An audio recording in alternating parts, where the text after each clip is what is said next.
Good to see you, Johnny. You're lovely. You are.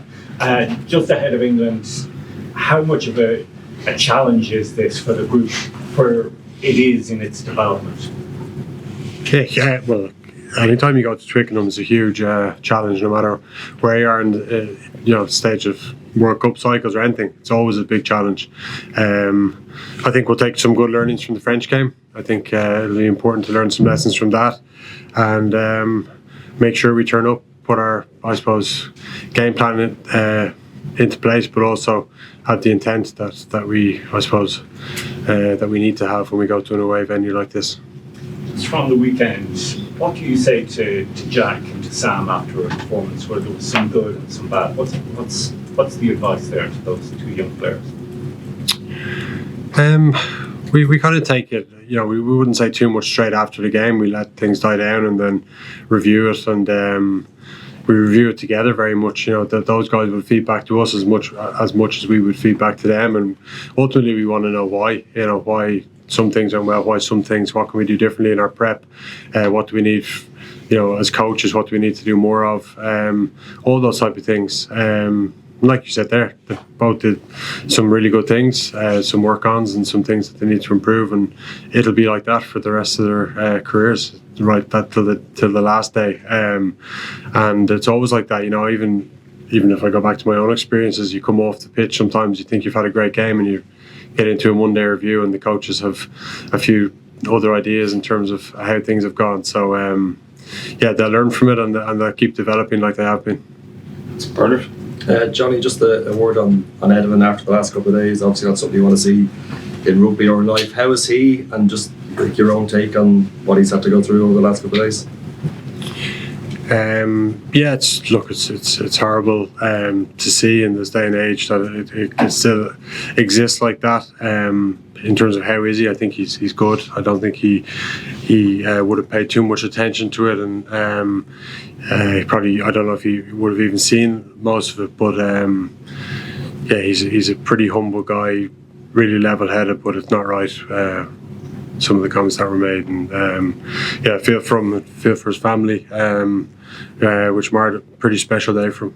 Just on the Sam and Jack battle, when you touched on it there, with Justin, everyone seems to have an opinion on who should start this week. Yours is one of the few opinions that really matter around the place. How do you assess where the two players are at this week? Look, they both trained really well today. It's important that, I suppose, not only those two, but Froley and Harry Byrne as well, they keep developing and they get game time. So I suppose there's four guys, and I suppose all the criticism for previous cycles, World Cup cycles, was that we didn't develop guys, you know what I mean? And we didn't. We relied too heavily on one in some positions. So we're doing it a different way now, and whether that's right or wrong, everyone judges it a lot of the time by the outcome. But I know that in games to come, they're going to hit their best form, and they'll be in a good place. Last couple of questions in live section. Dara, then Luke. Hey John. I suppose there's a lot of talk coming into the Six Nations, like you say, that it's not so much a 1-versus-1 battle anymore with the 10, that it's a horses for courses. Is that how you see it and you treat it and train and then leading up to games? Well, they're all four of them are very good. They've all got their different strengths, and as coaches, I think we're trying to make sure that we have lots of options going to a World Cup. Try and learn from previous cycles and make sure that we give them all. We need to get them all a certain number of caps. We need to make sure that we, see their form in different pressurized situations, different venues, different opposition, and I'm sure it'll be like that for the foreseeable. Yeah. Did you see much of the online discourse after the Italy game, particularly? No. Zero. Luke. Hey Johnny. Obviously, England away at Twickenham doesn't get much bigger. Is it weeks like this? Do you miss the playing side much? Does it come back and wish that you were putting that jersey on again for big matches like this? Sometimes yes. And then I see the training, the intensity today, and then I go, no, I don't miss the collisions. I don't miss the pressure and the scrutiny that it goes with it. But yeah, you miss the big day in terms of like the actual game itself and what it brings to the country when you can get a good performance out there and what it does to the people and all those type of good things. So yeah, of course I'll miss that forever. But yeah, I'm not able for it anymore. And you would have worked with a lot of these English lads with the Lions team. Henry Pollock and yourself seem to have a good relationship as well. Just on him starting this weekend as well, you know him a lot better than you would have, let's say, a year ago.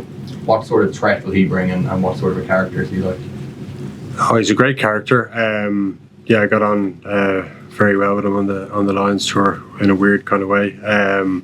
But he's an outstanding player, full of talent, full of energy.